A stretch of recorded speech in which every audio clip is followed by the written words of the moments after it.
ई नगर आपकी, ई शहर आपकी।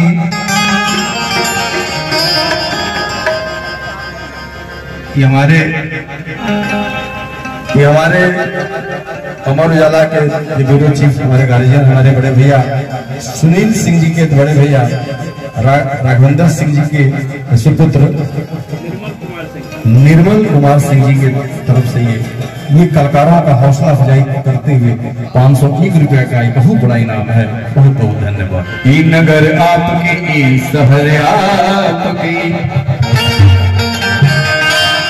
ई नगर आपके, ई शहर आपके। हम मेहमान बानी बस एक रात के, देह चुटकी भेपा जाई नहीं आके हम।